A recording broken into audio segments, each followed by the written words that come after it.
اور ہم رسول نہ بھی بھیجتے اگر یہ بات نہ ہوتی کہ ان پر ان کرداروں کے سبب جو کہ عقلاً کابیہ ہے کوئی مصیبت دنیا یا آخرت میں نازل ہوتی تو یہ کہنے لگتے کہ اے ہمارے پروردگار آپ نے ہمارے پاس کوئی پیغمبر کیوں نہ بھیجا تاکہ ہم آپ کے احکام پر کا اتباع کرتے.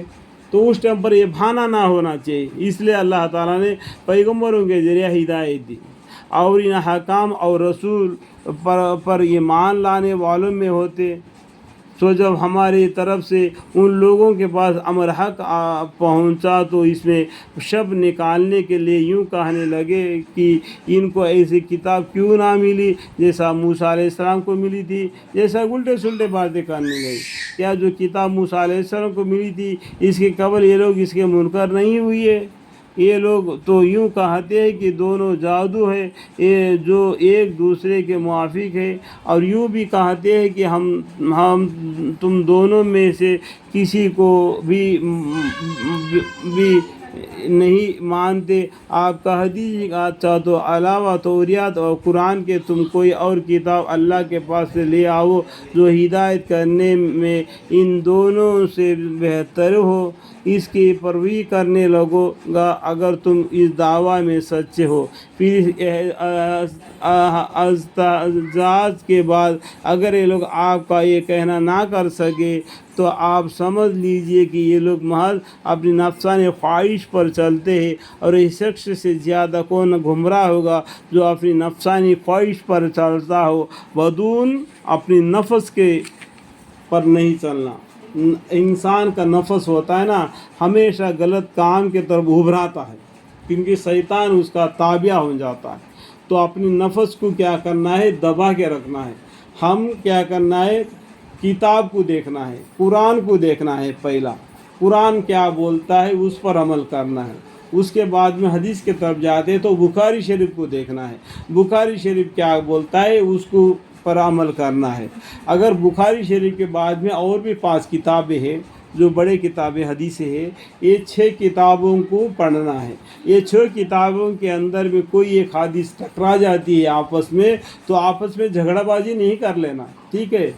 آپس میں جھگڑا بازی کر کے ان کے مسجد میں یہ بام ڈالے، اس کے مسجد میں یہ بام ڈالے، یہ شاہی کہے اس کو مار دے، یہ سنی کہے اس کو مار دے. شاہی سنی کا ہی قرآن میں نہیں لکھا ہے. اس کے مسجد میں بام ڈالو، اس کے مسجد میں بام ڈالو، ایسا کوئی حدیث نہیں بولا. اگر یہ 6 حدیثیں آپس میں ٹکرا جاتی ہے تو آپ جھگڑا ہی مت کرنا، بخاری شریف کی طرف جانا. بخاری شریف جو بات بولتی ہے وہ صحیح ہے. اس کے بعد میں جو قرآن ہے وہ بالکل صحیح ہے، حق ہے اللہ کی طرف سے. اللہ کی طرف سے قرآن ہے، سب سے پہلا اس کو ماننا. اس کے بعد میں بخاری شریف کے کہنے پر اپنا دین اسلام کے راہ پر زندگی بسر کرنا. اللہ تعالیٰ سب کو سمجھنے کی توفیق عطا فرمائے. ٹھیک ہے، سمجھ میں آئے گا بات. پھر اس اعتماد کے بعد اگر یہ لوگ آپ کا یہ کہنا نہ کرے آپ سمجھ لیجئے کہ یہ لوگ محض اپنی نفسانی خواہش پر چلتے ہیں، اور اس شخص سے زیادہ کون گمراہ ہوگا جو اپنے نفسانی خواہش پر چلتا ہو بدون اس کے من جانب اللہ کوئی دلیل اس کے پاس ہو. یعنی اللہ کے طرف سے کوئی دلیل ہونا چاہیے. جیسا کہ ہم بات کرتے ہیں نا تو بات کے اندر بھی جو دلیل ہونا چاہیے.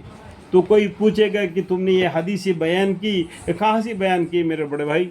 تو اس کو دلیل ہو دینا کہ میں نے بخاری شریف سے، مسلم شریف سے، ترمذی سے اور کوئی حدیث سے یا قرآن سے میں نے یہ بات کہہ دی، اس کے دلیل بتا دے رہا. کہ موقع ملا کر کے اپنا زبان سے کوئی باتیں کہتے نہیں چلے جانا، جس کا دلیل رکھنا اس کے ساتھ ہم بیان کرنا.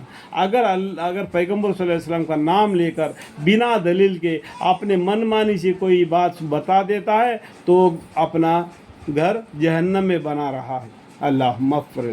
اور اللہ تعالیٰ ایسے ظالم لوگوں کو ہدایت نہیں کرتا. اللہ تعالیٰ ظالم لوگوں کو ہدایت نہیں کرتا. یعنی اللہ کا پر ایمان لانا، پیغمبروں پر ایمان لانا، نیک کام کرنا، اللہ کے حقوق پر عمل کرنا اور زندگی دیکھو اسلام کا کہ ارکان 5 ہے بڑے، لیکن بہت سے باتیں اور بھی ہے قرآن کے اندر میں، ان کے اوپر بھی عمل کرنا. اللہ تعالیٰ اور ہمیں اور آپ کو سمجھنے کی توفیق عطا فرمائے، اور معنی سمجھنے سمجھانے میں، اور باہر کی باتیں اور ملا کر میں نے قرآن کے بیچ میں ملا کر میں نے سمجھنے کے طور پر بتلا دیا۔ یہ میری دل کی بات اللہ بہتر جانتا ہے، اس کوشش میں میرے کوئی غلطی ہو تو مجھے معاف فرمائے، اور سمجھنے کے لیے آپ کوشش کرے۔ اللہ تعالی ہمیں اور آپ کو سمجھ کر عمل کرنے کی توفیق عطا فرمائے۔ وآخر دعوانا الحمدللہ رب العالمین۔